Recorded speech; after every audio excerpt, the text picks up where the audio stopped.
Ну что, хохлы, что съебало?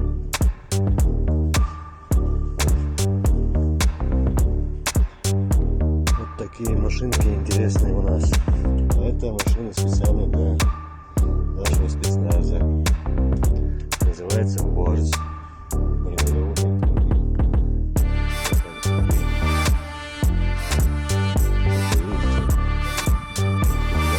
Много.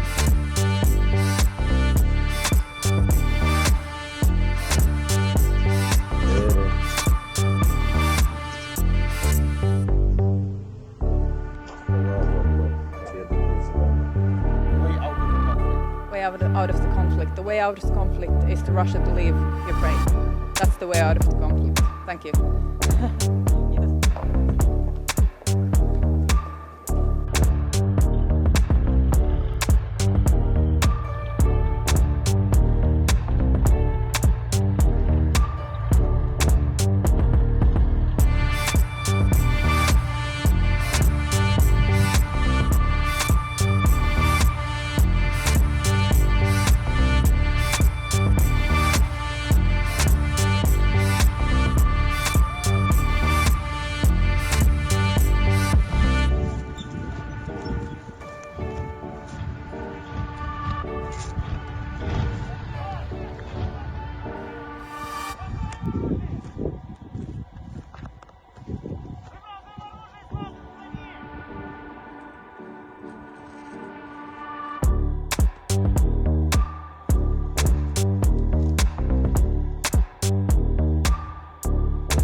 В землю!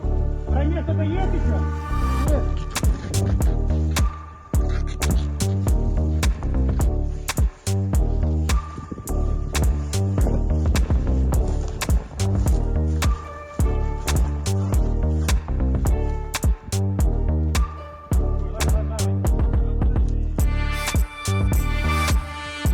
Так, ну що, очередна наша ще одна посилочка.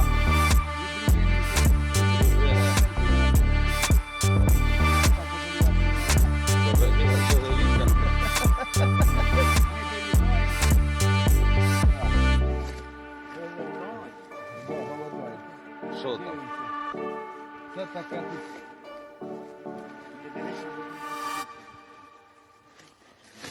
Одна оплата при полученні, коли подивитися. Так, сила, Ого! масло, Ого! туалетна бумага, миючі.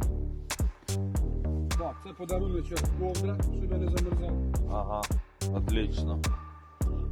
Так, огірочки, укропчик, олійка. О, буде салотик. Салотик буде. Сьогодні буде салотик.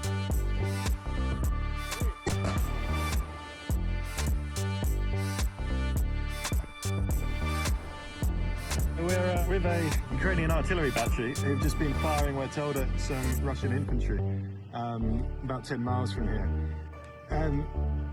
It's amazing how the battle has changed since I was last with a Ukrainian artillery unit. Back then, their Russian opposite numbers had much more weapons.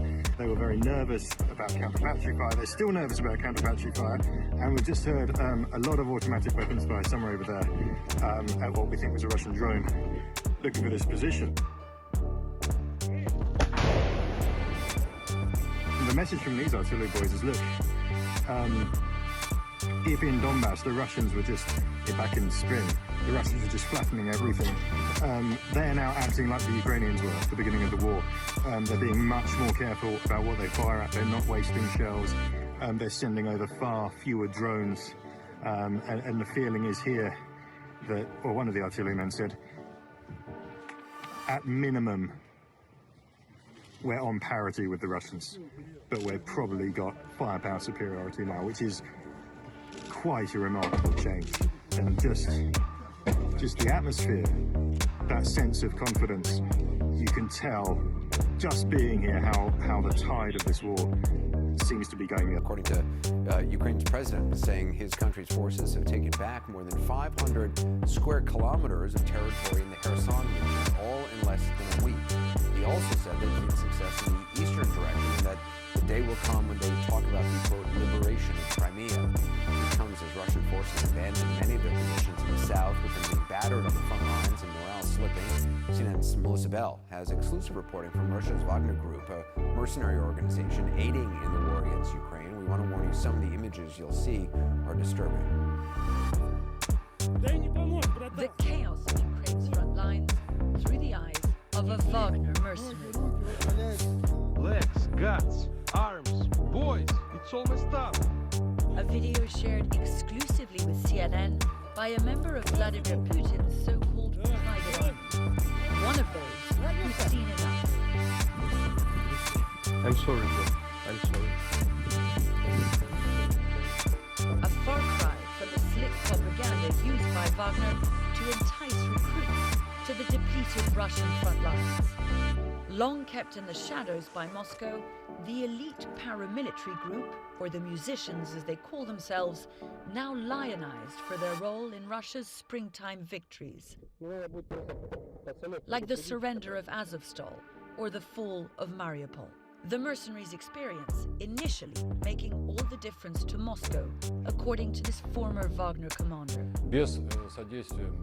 Without their active assistance, the Russian armed forces would not have been able to move forward at all. The Kremlin didn't respond to our request for comment, but a months-long CNN investigation has found what the war has cost Moscow's elite fighting force. Its men, its confidence, and its allure. Mara Gabidulin says Wagner fighters are paid $5,000 a month to do the work regular Russian soldiers can't or won't. There is not another motivation, only money. Russian peace for the American dollars. Through their Telegram channels and through intercepts, Ukrainian intelligence keeps a watchful eye. Morale within Wagner is low, says Andrei Yusov. It wasn't designed to participate in a full-scale war. They are dissatisfied with the overall organization of the fighting, the inability to make competent decisions, to organize battles, and of course this means losses. This video shared with CNN by Ukraine's defense ministry shows a mercenary desperately asking why there is no body armor for them. There are no more flak jackets, no more helmets either. Of the estimated 5,000 Wagner mercenaries sent to Ukraine, 1,500 have been killed, according to intelligence sources in Kyiv.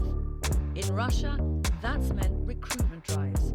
From front pages to billboards, the W Orchestra is waiting for you, says this one, with a number to call and no experience needed. A recruiter telling CNN through WhatsApp that barring thuggery, terrorism, and sexual impropriety, all criminal convictions are negotiable. A man who appears to be the founder of Wagner, Yevgeny Prigozhin, personally offered clemency to prisoners for 6 months of military service. The elusive oligarch no longer denying ties to the group that the war in Ukraine has both exposed and transformed. It really shows that these guys are so they really don't have people. They're ready to send anyone. There's no criteria for professional. And that could mean more possible war crimes, especially on the retreat. This video shared with CNN by a Wagner soldier appears to show mercenaries lining up the bodies of dead Ukrainian soldiers. In a chilling conversation, they debate whether to boot-trap them or shoot those who come to retrieve them, before realizing that they're out of ammunition. Melissa Bell joins me now from Poland. This is extraordinary. Since the Wagner Group and the Russian armed forces are operating on the same battlefield as Russia loses ground in this war, is there political conflict that we know between Wagner and Russia's Ministry of Defense? Well, we do have an idea, Anderson, that when the war began, there had been a falling out between Yevgeny Prigozhin and Vladimir Putin. That is according to the Russian Free Press that functions largely in exile. The idea that the two men who were very close, they go way back to Vladimir Putin's St. Petersburg days, were no longer functioning terribly well together. That's why some of the mercenaries that went in the beginning were not Wagner mercenaries. You'll remember that when the Russian armed forces started to see those setbacks in February, March, retreated from areas like Kyiv, the idea is that that is when Wagner came in. And remember, Anderson, that is when Wagner began to make a massive difference. Not because the men were that numerous, simply because we were talking about the most experienced on the battlefield. And so you had those victories, Mariupol, Kherson, all of those victories we saw in the spring that were largely credited to Wagner because although they were functioning within the structures of the Russian armed forces, their experience, the fact that they were battle-hardened, helped to make that difference on the ground. The question is now, or rather what we've seen these last few weeks, whether they're continuing to add that value. Anderson. I mean, how are the Wagner's recruitment efforts going if in that ad they're saying no experience necessary? That doesn't seem to be a great ad for the professionalism of Wagner thugs. Exactly. It isn't simply their material losses, the fact they've lost 1,500 men we hear on the ground, but also they've had to recruit not just those battle-hardened, experienced men that they'd sought from their theatres of action in Africa in the beginning of the war, but rather they've filled their ranks with people who simply aren't doing that same sort of fighting. And of course, that has made a massive difference. Their